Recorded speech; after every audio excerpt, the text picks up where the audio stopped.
En route vers la présidentielle, tous les après-midi, un éditorialiste vient nous raconter les coulisses de la campagne. Et le jeudi, c'est Mickaël Darmon qui est avec nous. Bonjour Mickaël. Bonjour à tous. Cette fois, c'est parti. On est en campagne présidentielle.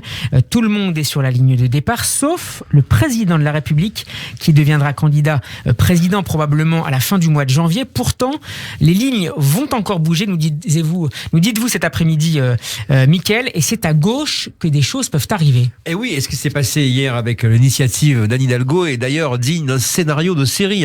Tout commence par Arnaud Montebourg, qui est collé à 2% dans les sondages et qui prend une initiative, faire sacrifice de sa candidature au nom de l'Union de la gauche. En réalité, il s'agit d'un scénario pour sortir de cette campagne, tant la dégringolada est puissante.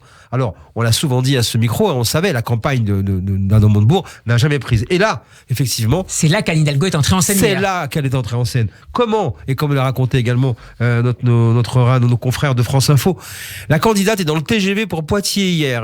Pour aller à La Rochelle, elle est au niveau de Poitiers, elle voit ce qui se passe, elle comprend ce que va faire Montebourg, elle regarde ses sondages, elle décide tout à trac de sortir, de prendre sur le quai inverse le retour vers Paris. Pourquoi ? Parce qu'elle prétexte qu'il y a une réunion sur la crise sanitaire, mais en réalité, elle a décidé de faire cet appel à la primaire et elle a demandé aux 20h de TF1 de pouvoir être invitée pour en parler. Elle obtient l'accord du journal de la Une et là, tout est parti. Effectivement, elle fait cet appel étonnant qu'elle lance aux 20h, un appel qui a fait pchit. On l'a vu, tout le monde lui claque la porte au nez, sauf Montebourg, bien entendu. Donc on a vécu effectivement hier un épisode comme seule la campagne présidentielle française en a le secret. C'est vraiment une série Netflix, cette présidentielle. Mickaël, pourquoi Anne Hidalgo a-t-elle pris cette initiative ? Parce qu'elle cherche une porte de sortie, parce que la gauche est inaudible, son total pèse à peine 26%, tout le monde rassemblé, c'est historique, éparpillé, divisé, irréconciliable.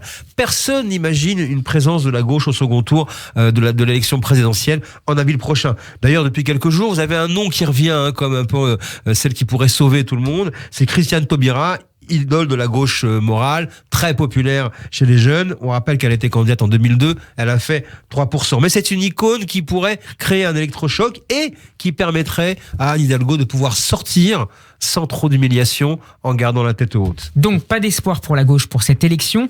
La reconstruction, c'est pour le prochain quinquennat, Mickaël ? 2022, année zéro de la gauche. C'est tout ce que le monde dit, tout le monde dit en coulisses, où on prépare en fait un nouveau parti de gauche après que certaines personnalités auront terminé leur carrière. En particulier, par exemple, Jean-Luc Mélenchon ou d'autres, Mélenchon étant le métabloquant de la gauche. Effectivement, je peux vous dire que le vieux courant des vieux Hollandais, oui. J'appelle ça le courant des vieilles canailles, travaille à cette élaboration de cette nouvelle force de gauche avec une nouvelle génération. Effectivement, on verra bien.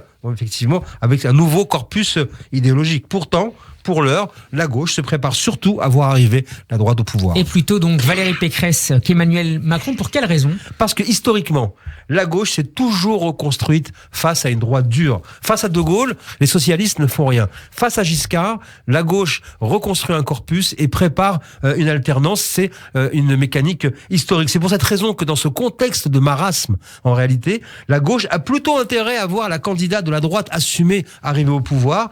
Pécresse, la chiracienne de Corrèze, mais c'est aussi la région du hollandisme, eh bien, elle pourrait bénéficier tout d'un coup d'un réservoir de voix aussi discret qu'inattendu.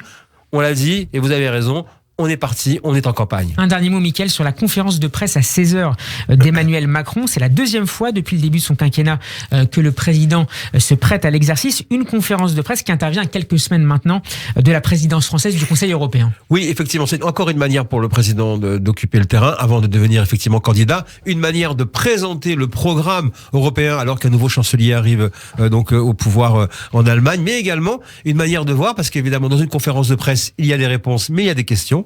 On verra effectivement, et on peut s'attendre à une question sur sa prochaine candidature et quand veut-il entrer en campagne, et on verra de quelle manière il répondra. On a compris qu'il veut installer un nouveau ton de bienveillance, de hauteur de vue, de calme. On verra comment il sera face aux journalistes. C'est à suivre à partir de 16h. Merci beaucoup, Mickaël Darmon. Je renvoie nos auditeurs à la lecture de votre dernier livre, Les secrets d'un règne dans les coulisses d'un quinquennat. C'est publié aux éditions de l'Archipel. En route vers la présidentielle, c'est à retrouver en podcast sur radioj.fr. Nous serons en compagnie lundi de Laetitia Krupa. Bon après-midi, Mickaël, et à jeudi prochain. À jeudi.